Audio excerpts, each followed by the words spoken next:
ኢትዮጵያ ለማኝ ሀገር ነች። ለማኝ ደጅጠኝ ለማኝ ሀገር ውስጥ የኖርሽ አሁን ሲዳማ ለምን እንታያለሽ?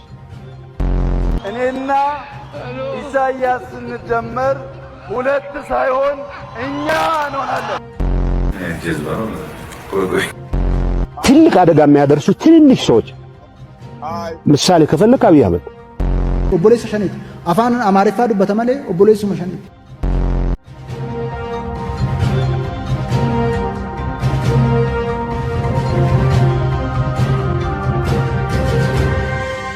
በምስራቅ እዝ ስር ከነበሩ የአማራ ተወላጅ የሰራዊቱ አባላት መካከል 85 በመቶ የሚሆኑት በተለያዩ ምክንያቶች መክዳታቸው ተገለጸ።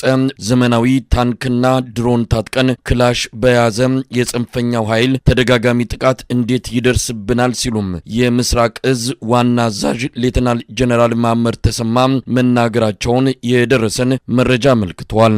ከተለያዩ ወታደራዊ ማሰልጠኛ ካምፖች የተውጣጡ የምስራቅ እዝ ወታደራዊ አመራሮች ሰሞኑን ባደረጉት ግምገማ የመከላከያ ሰራዊቱ የመዋጋት ሞራሉና አቅሙ መዳከሙን በተመለከተ በሰፊው መነጋገራቸው ታውቋል። በግምገማው መድረክ ላይ የተገኙት የምስራቅ እዝ አዛዥ ሌተናል ጀነራል ማመር ተሰማ ቁጣ በተቀላቀለበት ንግግር ዘመኑ የፈጠራቸውን ውድና ዘመናዊ የጦር መሳሪያዎች ታጥቀናል፣ ነገር ግን ከድሽቃና ብሬን የዘለለ መሳሪያ ባልታጠቀ የጽንፈኛው ኃይል ከባድ ኪሳራ እየደረሰብን ነው ማለታቸው ተሰምቷል።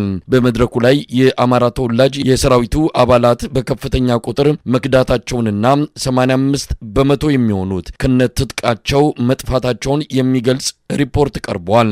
ሌተናል ጀነራል ማመር ተሰማ በቀጣይ የፋኖ የቡድን መሳሪያዎች ላይ ትኩረት ያደረገ የማጥቃት ዘመቻ መደረግ እንዳለበት መመሪያ መስጠታቸውን ነው ካገኘነው መረጃ ለማወቅ የተቻለው። ይህ በእንዲህ እንዳለ በተለያዩ የአማራ ክልል አካባቢዎች የሉና ተጋድሎ ተጠናክሮ ቀጥሏል። በጎጃም በእናርጅና ናውጋ፣ በአገው ምድር በሉማሜ ከፍተኛ ተጋድሎ የተደረገባቸው ውጊያዎች እንደነበሩ ለማወቅ ተችሏል። በርካታ ያገዛዙ ታጣቂዎች ከጥቅም ውጪ መሆናቸውን ከአማራ ፋኖ በጎጃም የህዝብ ግንኙነት ክፍል የደረሰን መረጃ ያመለክታል። በሸዋ በጎንደርና በወሎም በበርካታ አካባቢዎች ውጊያዎች መደረጋቸውን ከየቀጠናው ከደረሰን መረጃ ለማወቅ ተችሏል። በባህር ዳር ከተማ ቅዳሜ ምሽቱን ወረቀት መበተኑን ተከትሎ ውጥረት መንገሱም ተገልጿል።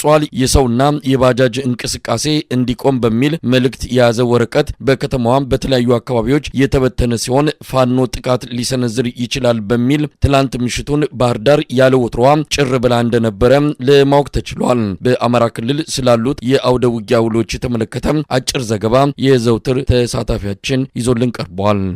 ትናንትናው ዕለት በደብረ ብርሃን ከተማ ከአዲስ አበባ መውጫ በሚገኘው የዳሽንና ሀበሻ ቢራ ፋብሪካዎች አካባቢ የሚገኘው አብይ አህመድ የጥምር ጦር ካምፕ ሰርቶ የሚቀመጥበት አካባቢ ነው። ይህ አካባቢ በዚህ አካባቢ የፋኖ ኃይሎች በሌሊት በፈጸሙት ጥቃት ሁለት ካምፕ ነበረ፣ የአድማ ብተናና የኒሻ እንዲሁም የመከላከያ። ሁለቱንም ካምፕ ደምሰው በጣም በርካታ ሰራዊት እንደሞተና አብዛኛው ወታደር ቁስለኛው ወደ ደብረ ብርሃን ሆስፒታል ሕክምና እየተደረገለት እንደሆነ ሌሊት ነው ጥቃቱ የተፈጸመው። ሌላው በማዕከላዊ ጎንደር የምስራቅ በለሳ ዋና ከተማ በሆነችው በኋላ ላይ የፋኖ ኃይሎች በፈጸሙት ከባድ ጥቃት የከተማዋ በኋላ ከተማ በሙሉ በፋኖ ኃይሎች ቁጥጥር ውስጥ እንደወደቀች ዛሬ የደረሰኝ መረጃ ይጠቁማል። እቺ ከተማ ወደ በርካታ አቅጣጫዎች የተንቀሳቀሰ ጥቃት የሚፈጽምበት ከተማ ነበረች። አንድ ክፍለ ጦር እዛ ከተማ ላይ ይገኝ ነበር። ይህን ክፍለ ጦር ደምስሰው ከተማዋ እንዲወጣና ከተማዋ በፋኖ ኃይሎች ቁጥጥር ስር እንድትወድቅ ነው የተገኘው። ሌላው እንግዲህ ዛሬ ሌሊት በሰሜን ወሎ ከተማ የምትገኘው የጋዝ ወረዳ ዋና ከተማ የሆነችው የአገዛዝ ጦር ከፍተኛ የሰራዊት ክምችት አድርጎባት የሚገኝ ነውና ስትራቴጂክ ቦታ የሆነች ወደ ጋሸና፣ ወደ ጋይን፣ ላሊበላ፣ ወደ ወልዲያ የምትወስድ በጣም ስትራቴጂክ ቦታ ነች። እቺ ስትራቴጂክ ቦታ የፋኖ ኃይሎች በፈጸሙት ከፍተኛ እና የሌሊት ጥቃት ሙሉ በሙሉ የከተማዋን ስታይሽ የምትባለውን ከተማ በፋኖ ቁጥጥር ውስጥ እንደወደቀ ይጠቁማል። እንግዲህ መረጃ ለአንተ የነገርኩ ባለበት ሰዓት የስታይሽ ከተማ ከመከላከያና ከአድማ ብተና ኃይል እጅ ወጣ በፋኖ ኃይሎች ቁጥጥር ውስጥ እንደገባች ነው መረጃው የደረሰኝ። ሌላው በደቡብ ወሎ ዞን መቅደላ ወረዳ ከማሻ ከተማ አቅራቢያ የምትገኝ ኮሬብ ከተማ በፋኖ ኃይሎች ቁጥጥር ውስጥ ወድቃለች።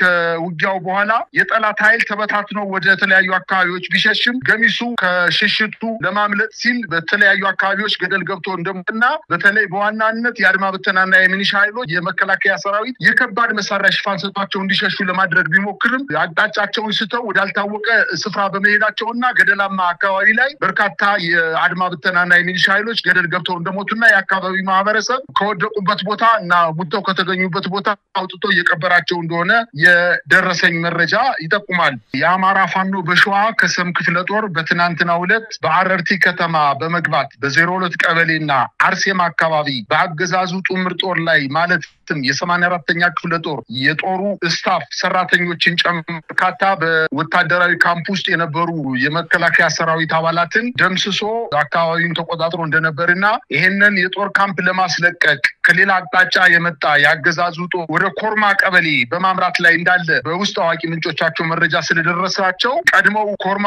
ቀበሌ ላይ በመጠበቅ የመጣውን ኃይል መተው እንዲመለስ አድርገውታል። ችን ከተማ አርሴማ እና 02 ቀበሌ በተጨማሪ ሶስተኛ አረርቲ ከተማ የፋኖ ኃይሎች አሁን በሰዓት በቁጥጥር ስራቸው አድርገዋታል።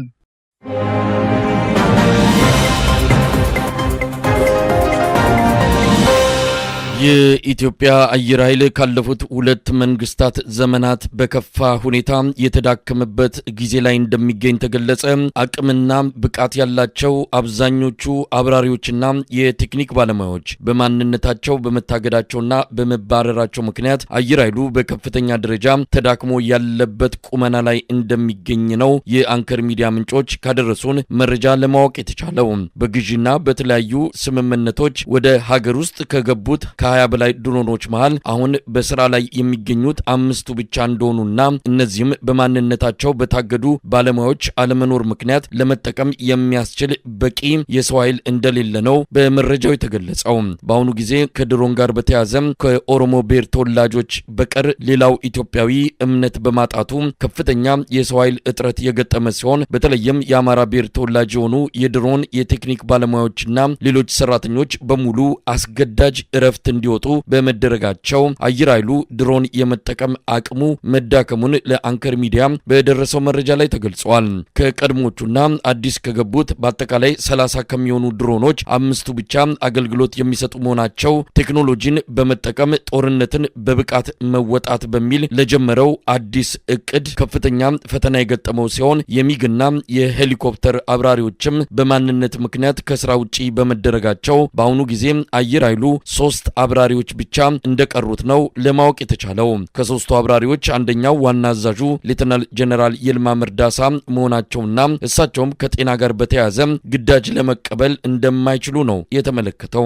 ሌተናል ጀነራል ይልማ መርዳሳ ከጤና ችግር ከብቃት ማነስና ከሙስና ጋር ተያይዞ ብቻቸውን አየር ኃይሉን መምራት አይችሉም በሚል ተገምግመው አብዛኛውን የኦፕሬሽን የመሪነት ኃላፊነት ለሌተናል ጀነራል ሹማ አብደታ መሰጠቱ የሚታወስ ነው። አየር ኃይሉ ከምንጊዜውም በላይ በተዳከመበትና በአብይ አህመድ አገዛዝ በቴክኖሎጂ ማዘመን በሚል በተጨናገፈ እቅድ ምክንያት አደጋ ላይ የወደቀው የኢትዮጵያ አየር ኃይል በ3ቱ የኦፕሬሽን ዘርፎች በቦምብ ጣይ አየር ባየር ውጊያና ለእግረኛ ተዋጊ ድጋፍ ሰጪ የሄሊኮፕተር ስኳድ ዙሪያ ያለው አጠቃላይ አቅም በአስደንጋጭ ሁኔታ የተዳከመ መሆኑን የሚገልጹት ለጉዳዩ ቅርበት ያላቸው ወገኖች አብይ አህመድ ተቋሙን ከህወሓት ዘመን በላይ አዳክሞታል።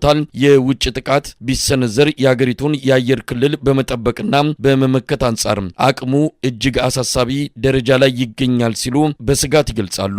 አብይ አህመድ አየር ኃይሉ በታሪክ አዲስ ምዕራፍ ውስጥ መግባቱን፣ በቴክኖሎጂ መዘመኑን፣ ጦርነትን በብቃት መጨረስ ብቻ ሳይሆን ጦርነትን ማስቀረት አቅም ላይ ደርሷል በሚል በየጊዜው የሚናገረው ከፕሮፓጋንዳ ያላለፈ እንደሆነና ሀገሪቱ ከአየር ኃይል አንጻር በጽኑ ችግር ላይ እንደምትገኝ ነው የደረሰን መረጃ የሚያመለክተው።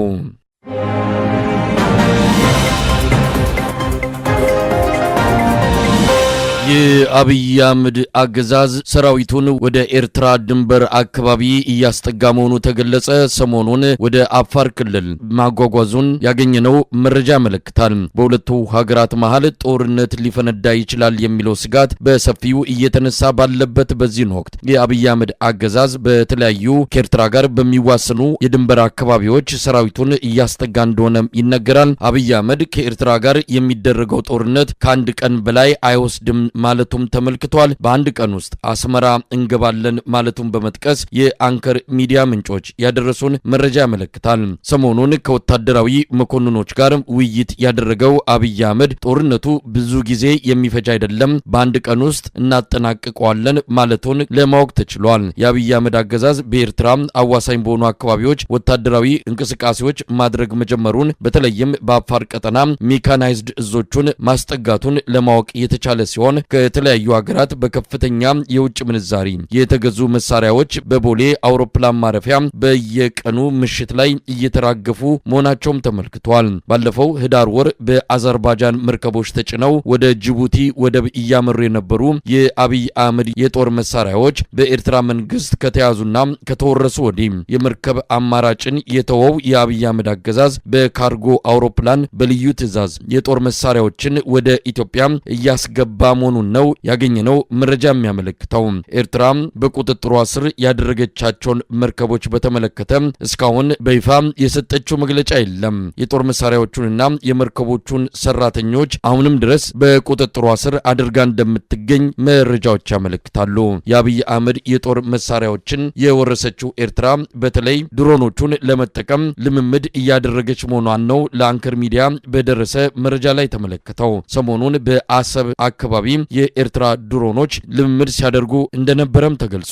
ይህ በእንዲህ እንዳለ ኤርትራና ግብጽ በባህር ላይ የጦር ኃይል ልምምድ ለማድረግ ስምምነት መፈራረማቸው ታውቋል። ባለፈው ሳምንት አስመራ ያቀኑት የግብጹ የውጭ ጉዳይ ሚኒስቴር በጋራ ልምምዱ ላይ ያተኮረ ውይይት ከኤርትራ ባለስልጣናት ጋር ማድረጋቸው ታውቋል። የጋራ ልምምዱ ኤርትራ ከአብይ አህመድ አገዛዝ ጋር ከገባችበት የጦርነት ፍጥጫ ጋር የተያያዘ ስለመሆኑ የታወቀ ነገር የለም።